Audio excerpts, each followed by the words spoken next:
Good morning class. आज मैं आपको व्याकरण से संबंधित विशेषण के बारे में बताऊंगी। विशेषण का अर्थ और परिभाषा। यहाँ पर देखिए, मैं आपको कुछ वाक्य बता रही हूँ, आप नोट करिए। देखिए इसमें जैसा कि आपको स्क्रीन में दिख रहा है, नीचे लिखे वाक्यों के रेखांकित शब्दों पर ध्यान दीजिए। ठीक है, तो पहला क्या है, मैं ठंडा पानी पीना चाहता हूँ। अब इसमें ठंडा क्या है? ठंडा जो है ये है विशेषण, ये पानी की विशेषता बता रहा है। तो पानी कैसा है? पानी ठंडा है। तो वो कह रहा है कि मैं ठंडा पानी पीना चाहता हूँ। अब इसमें देखिए, बस में 10 आदमी हैं। बस में कितने आदमी हैं? बस में 10 आदमी हैं। तो ये जो अंडरलाइन वाले वाक्य क्या हैं, वे संज्ञा शब्दों का और विशेष सर्वनाम शब्दों की विशेषता को बताते हैं। देखो, पानी संज्ञा शब्द है, ठंडा उसकी विशेषता बता रहा है कि पानी कैसा है, पानी ठंडा है। बस में 10 आदमी थे। अब देखो, आदमी जो है, आदमियों की कितने आदमी थे, तो उसकी संख्या कैसे पता चलेगी? 10। उसके लिए हमको बताना पड़ेगा कि बस में 10 आदमी थे, तो 10 में अंडरलाइन किया हुआ है, तो 10 क्या है? आदमियों की विशेषता को बता रहा है कि कितने आदमी हैं? 10 आदमी। गोपाल मेरा भाई है।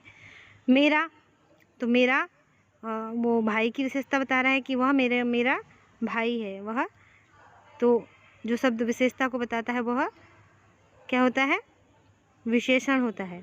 संज्ञा शब्दों की जो विशेषता को बताते हैं वे विशेषण होते हैं। ठीक है, लोटे में कुछ पानी है। कितना पानी है? कुछ पानी है। ठीक है, वह बेचारा रो रहा है। वह जो है सर्वनाम शब्द है और बेचारा रो रहा है। बेचारा उसका विशेषण है, तो वह बेचारा रो रहा है। तो देखो, उपरोक्त वाक्यों में क्रमशः ठंडा, 10, मेरा कुछ शब्द संज्ञा शब्दों की विशेषता को बता रहे हैं। वाक्य वी में बेचारा शब्द सर्वनाम शब्द की वह विशेषता बता रहा है। ठीक है, वह की विशेषता कौन बता रहा है? बेचारा शब्द। बेचारा शब्द जो है वह की विशेषता को बता रहा है। तो विशेषण का शाब्दिक अर्थ इसमें दिया है। देखो, विशेषता उत्पन्न करने वाला या विशेषक जो शब्द संज्ञा या सर्वनाम की विशेषता बताए उसे विशेषण कहते हैं। ये आप सभी जानते हो।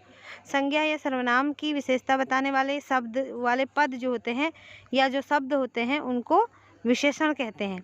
ठीक है, संज्ञा या सर्वनाम की जो विशेषता को बताए हैं, जैसे गाय नीली है और फूल गुलाबी है। ठीक है, गुलाबी और नीली जो है उनकी गाय नीली है, तो गाय नीली है यानी कि गाय की विशेषता क्या बता रही है? उसका नीला रंग। फूल गुलाबी है यानी कि फूल का विशेषता कौन बता रही है? फूल का गुलाबी होना उसकी विशेषता को बता रहा है।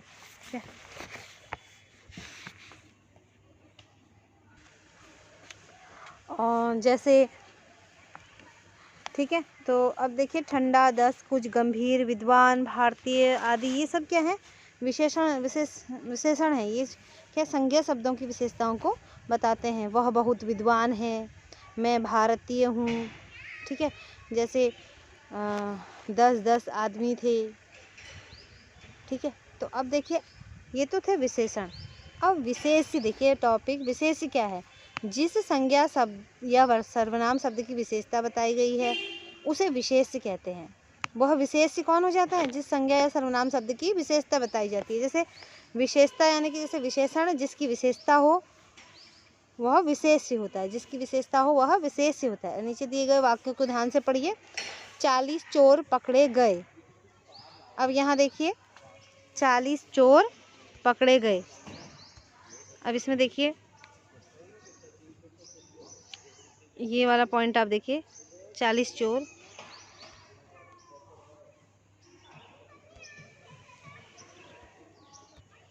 हाँ, तो देखिए नीचे नीचे दिए गए वाक्यों को ध्यान से पढ़िए। जैसे है पहला, 40 चोर पकड़े गए। यह इमारत ऊंची है। लाल फूल अच्छे लगते हैं। कच्चे फल मत खाओ। तो 40 चोर पकड़े गए। 40 में अंडरलाइन है। यह इमारत ऊंची है, ऊंची में अंडरलाइन है। लाल फूल अच्छे लगते हैं, लाल में अंडरलाइन है। कच्चे फल मत खाओ, कच्चे में अंडरलाइन है। ठीक है, तो उपरोक्त वाक्यों में 40, ऊंची, लाल तथा कच्चे जो शब्द हैं वो विशेषण हैं। अब जो क्रमशः चोर है, जो इमारत है, जो फूल हैं और फल हैं, वो क्या हैं? वो आपके संज्ञा शब्द, यानी कि जो संज्ञा शब्द है वो विशेष्यों की वो विशेष्य हैं, उनकी विशेषता ये सब बता रहे हैं। जैसे चोर की विशेषता 40 बता रहा है। ठीक है, इमारत की विशेषता ऊंची बता रहा है, तो इमारत क्या हो गई? विशेष्य हो गई। लाल की विशेषता, फूल की विशेषता लाल बता रहा है, तो लाल तो विशेषता हो गई और फूल जो है वह विशेष्य हो गए। कच्चे फल मत खाओ, अब फल की विशेषता बता रहा है कि फल कैसा है? कच्चा है। कच्चे जो हो गया ये विशेषण हो गया है आपका, और फल जो है वह विशेष्य हो गया है। ठीक है, तो ऐसे ही 40 चोर की विशेषताएं हैं, कितने हैं वो संख्या में? कितने हैं? 40 हैं। अब 40 तो विशेषण है और चोर क्या हैं? विशेष्य हैं। जिनकी विशेषताएं बताई जा रही हैं वे शब्द जो होते हैं विशेष्य होते हैं और वे संज्ञा और सर्वनाम होते हैं। ठीक है, अब आगे देखिए विशेषण के भेद। कितने भेद होते हैं विशेषण के? गुणवाचक विशेषण, परिमाणवाचक विशेषण, संख्यावाचक विशेषण, सार्वनामिक विशेषण। गुणवाचक विशेषण अकेला है और सार्वनामिक वाचक विशेषण भी अकेला है। अब यहाँ जो परिमाणवाचक विशेषण है इसके 2 भाग हैं, निश्चय परिणामवाचक और अनिश्चय परिमाणवाचक। निश्चय परिमाणवाचक, अनिश्चय परिमाणवाचक। इसी तरह संख्यावाचक शब्द के भी 2 भाग हैं। विशेषण के जो 4 भेद हैं इनमें से परिमाणवाचक के 2 भेद, संख्यावाचक के 2 भेद, निश्चय संख्यावाचक, अनिश्चय संख्यावाचक। ठीक है, तो उम्मीद है यहाँ तक आप समझे होंगे। अब मैं इससे आगे बढ़ती हूँ। अब गुणवाचक विशेषण के अंतर्गत देखिए बेटा, गुण में क्या होता है? गुण के अंतर्गत गुण, दोष, दशा, रंग, स्थान, आकार आदि का वो बोध कराते हैं जो शब्द वो गुणवाचक होते हैं। जैसे मीठा, कठोर, बुरा, अच्छा, पतला, मोटा। ठीक है, ऐसे ही जो गुण है, गुण में परिश्रमी, सरल, योग्य, उदार।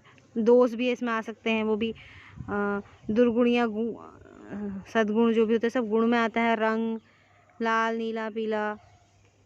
फिर दोष में अयोग्य, अभिमानी। आकार में चपटा, गोल। स्थान जैसे देसी, विदेशी। काल में आधुनिक काल, प्राचीन काल, नया या पुराना जो भी। दिशा उत्तर पश्चिम पूरब जो भी है। स्वाद में नमकीन, चटपटा, खट्टा, मीठा। गंध में सुगंधित, दुर्गंधपूर्ण। स्पर्श में कठोर, चिकना, मुलायम। दशा में सूखा, गीला, कमजोर, स्वस्थ। ध्वनि में मधुर, कर्कश, मंद, तीव्र। ये सब गुण के अंतर्गत आपके आएंगे।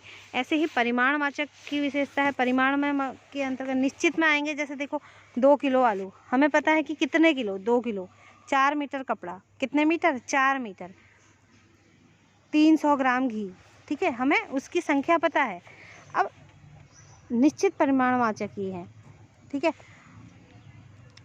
अब अनिश्चित में कैसा है? अनिश्चित में इसके क्या है? नाप तोल की मात्रा का इसमें पता नहीं चलता। थोड़े से चावल, कुछ दूध, अधिक रुपये। ठीक है, कितने ये इसकी संख्या का ठीक ठीक पता नहीं है। तो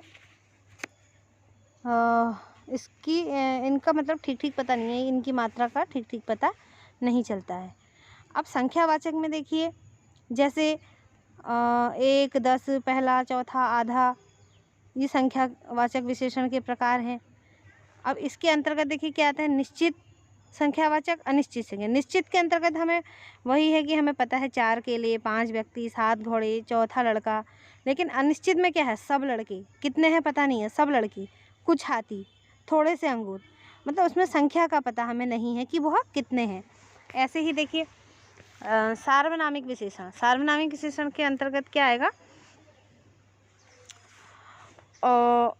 उसके 4 प्रकार होते हैं, निश्चयवाचक, प्रश्नवाचक, अनिश्चयवाचक और संबंधवाचक। देखिए, ठीक है, इसमें वह और यह सार्वनामिक विशेषण होते हैं। जो सेंटेंस होते हैं उसमें वाक्य जो होते हैं उसमें वह और यह जो होते हैं वो सार्वनामिक विशेषण होते हैं। और लेकिन जब संज्ञा सर्वनामों का प्रयोग संज्ञा के विशेषण के रूप में भी किया जाता है। जब ये संज्ञा शब्द संज्ञा के स्थान पर अकेले आते हैं तब सर्वनाम होते हैं, और जब ये संज्ञा शब्द के साथ या पहले आते हैं तब ये सार्वनामिक विशेषण होते हैं। तो इनको संकेतवाचक विशेषण भी कहते हैं। जैसे वह घड़ी किसकी है, यह स्त्री क्या कर रही है। ठीक है, संज्ञा के साथ सर्वनाम भी आ रहे हैं। ठीक है, अब जब संज्ञा के साथ सर्वनाम आते हैं तो वह सार्वनामिक विशेषण हो जाते हैं। ठीक है, तो अब देखिए, वह लड़की, यह पुस्तक, जैसे निश्चयवाचक सर्वनाम, वह लड़की, यह पुस्तक, वे लोग। प्रश्नवाचक, कौन छात्र, क्या बात, किसका लड़का। अनिश्चयवाचक में कोई आदमी, कुछ बात, कुछ उपाय। संबंधवाचक में जो लड़का, जो छात्र। ठीक है, तो ऐसे ही ये थे आपके। अब इसमें एक प्रविशेषण भी आता है जो विशेषण संज्ञा की बजाय विशेषण की विशेषता बताते हैं, उन्हें प्रविशेषण कहते हैं। जो विशेषण संज्ञा की बजाय विशेषण की ही विशेषता बताते हैं वे क्या होते हैं, प्रविशेषण होते हैं। प्रविशेषण सामान्यतः विशेषण में गुणों में वृद्धि करते हैं। प्रमुख, जैसे अति, बड़ा, वैसे तो है उसमें और अति लगा दिया, बड़ा, विशाल। विशाल तो अपने आप में विशेषण है, तो बड़ा, विशाल, तो उसमें फिर से प्रविशेषण है। अति सुंदर, सुंदर अपने आप में विशेषण है लेकिन उसमें अति लगा दिया। बहुत ज़्यादा, ज़्यादा वैसे ही है तो उसमें बहुत लगा दिया। ठीक है, ऐसे ही अत्यंत, घोर, बेहद, महा आदि जो होते हैं ये सब प्रविशेषण है। जैसे आरती बड़ी चतुर है, अब चतुर तो विशेषण है ही तो उसमें बड़ी आगे से लगाकर उसको प्रविशेषण बना दिया। बहुत छोटा घर मुझे नहीं चाहिए, छोटा तो है ही, छोटा विशेषण है, उसमें बहुत छोटा लगा दिया है तो वो बहुत। यह समस्या अत्यंत कठिन है। अब कठिन शब्द अपने आप में विशेषण है लेकिन अत्यंत उसमें प्रविशेषण के रूप में, अतिरिक्त रूप में उसको जोड़ दिया गया है। तो ऐसे ही इन जो वाक्य थे बड़ी, बहुत और अत्यंत प्रविशेषण है, क्योंकि इनमें चतुर, छोटा और कठिन विशेषणों की विशेषता ये बता रहे हैं। ठीक है, तो आज के लिए इतना आपका समझना काफ़ी है। अब हम इससे आगे समझेंगे नेक्स्ट वीडियो में। ठीक है, नेक्स्ट क्लास में।